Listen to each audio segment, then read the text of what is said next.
Chers entrepreneurs, bonjour, je suis Armel Laminci de franprofit.com.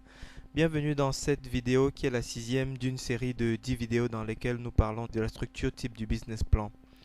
Dans cette vidéo, nous allons parler particulièrement du chapitre portant sur la stratégie de votre entreprise, donc le chapitre dans lequel vous décrivez la stratégie de votre entreprise dans votre business plan. Nous allons aborder 3 points. Le premier point, c'est où est-ce que vous voulez aller. Le deuxième point, c'est comment est-ce que vous pensez y parvenir. Et le troisième point à aborder dans ce chapitre de votre business plan, c'est en combien de temps est-ce que vous souhaitez y arriver. Maintenant, voyons plus en détail le contenu de chacun de ces points. Premier point, où est-ce que vous voulez aller? Dans cette partie de votre chapitre, vous devez indiquer quel est l'objectif que vous vous fixez en créant votre entreprise. Ça peut être par exemple prendre et garder le leadership sur tel ou tel marché. Mais ça peut aussi être devenir le numéro 2, le numéro 3 ou le numéro 4 de tel segment qui est clairement identifié.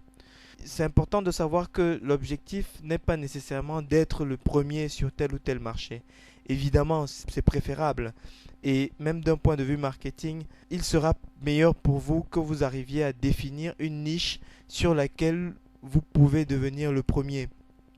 Vous n'êtes pas obligé d'être le premier sur la largeur du marché ou sur toute la profondeur du marché.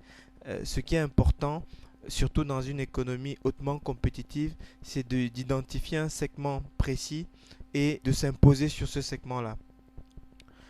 Deuxième point, donc, comment est-ce que vous pensez y parvenir? Une fois que vous avez déjà défini quel est votre objectif, le deuxième élément décisif, c'est d'indiquer comment est-ce que vous pensez y parvenir. Et c'est dans cette partie que vous allez créer ou non la crédibilité pour votre projet. Par exemple, définir une ligne de produits spécifique pour répondre aux besoins identifiés de tel ou tel segment de clientèle. C'est ce que je vous disais tout à l'heure.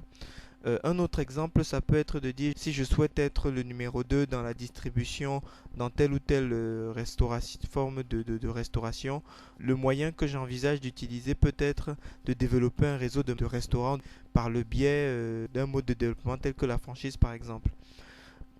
Ce point est particulièrement important parce que en fonction de la façon dont vous exprimez comment vous pensez parvenir à votre objectif, votre interlocuteur saura si le moyen que vous avez défini est plausible ou non.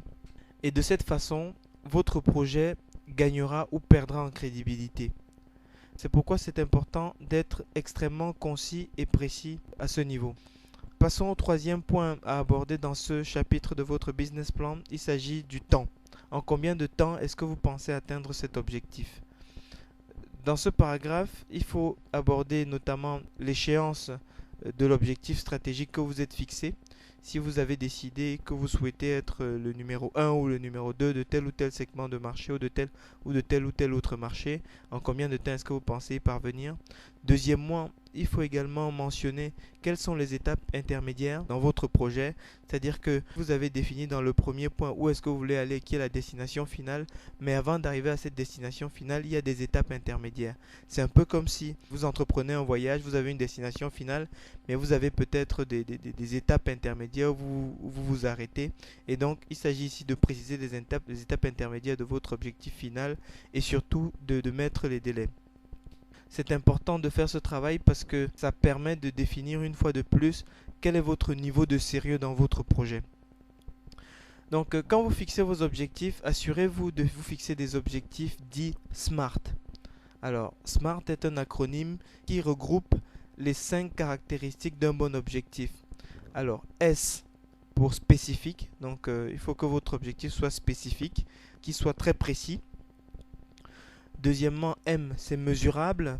Vous devez pouvoir établir quels sont les éléments de mesure d'atteinte ou non de votre objectif. Sinon, ça ne sert à rien parce que vous ne pourrez pas savoir de façon très concrète où est-ce que vous en êtes. A, c'est atteignable. Atteignable parce que si vous fixez un objectif démesurément ambitieux, vous ne pourrez pas motiver votre équipe pour qu'elle puisse vous suivre dans l'atteinte de cet objectif. Donc assurez-vous que vos objectifs sont en proportion par rapport aux moyens que vous vous donnez. R, c'est réaliste, donc ça se chevauche un petit peu avec le point A, donc atteignable. c'est important de fixer des objectifs réalistes, sinon vous n'y arrivez pas et vous vous retrouvez démotivé et surtout très frustré. Et enfin, T, donc temporel, c'est-à-dire défini dans le temps. Il faudrait, pour qu'un objectif soit valide, que vous lui fixiez une échéance. Sinon, on ne fait que se faire plaisir. Donc voilà, pour ce résumé, dans ce chapitre de votre business plan, premier point défini, où est-ce que vous allez? Quel est votre objectif final? Est-ce que vous voulez être leader numéro 1, numéro 2, numéro 3? Sur quelle niche? Donc clarifier les éléments ici. Deuxièmement, comment est-ce que vous pensez y parvenir? Donc quels sont les moyens par lesquels vous envisagez de passer pour atteindre votre objectif? Et troisièmement, en combien de temps est-ce que vous pensez y arriver? Donc est-ce que votre objectif est défini dans le temps? Et quelles sont les étapes intermédiaires que vous vous fixez pour y parvenir et quel est le délai que vous allouez à chacune de ces étapes. Voilà, nous arrivons donc à la fin de cette vidéo. Je vous invite à passer à la vidéo suivante de la série pour découvrir quelles sont les informations à mettre dans le paragraphe, dans le chapitre suivant de votre business plan qui est donc la présentation de votre stratégie Internet. C'est très important parce que la stratégie Internet c'est un élément nouveau dans le paysage économique qu'il est indispensable d'intégrer dans votre démarche entrepreneuriale. Et donc, deuxième point, comment est-ce que vous devez présenter cette partie dans votre business plan? Et je vous donnerai également quelques astuces de rédaction pour cette partie. Voilà, je vous encourage à aller sur notre site donc, pour visionner toute la série de vidéos, donc les unes après les autres. Et puis surtout, télécharger la structure type de business plan que je mets à votre disposition sur notre site www.francprofit.com que vous pourrez utiliser immédiatement pour construire votre business plan. Voilà, nous arrivons donc à la fin de cette vidéo. Je vous remercie pour votre temps et pour votre attention. Je suis Armel Laminci pour francprofit.com et puis je vous souhaite un très bon succès. Très bonne fin de journée, à vous, à bientôt, au revoir.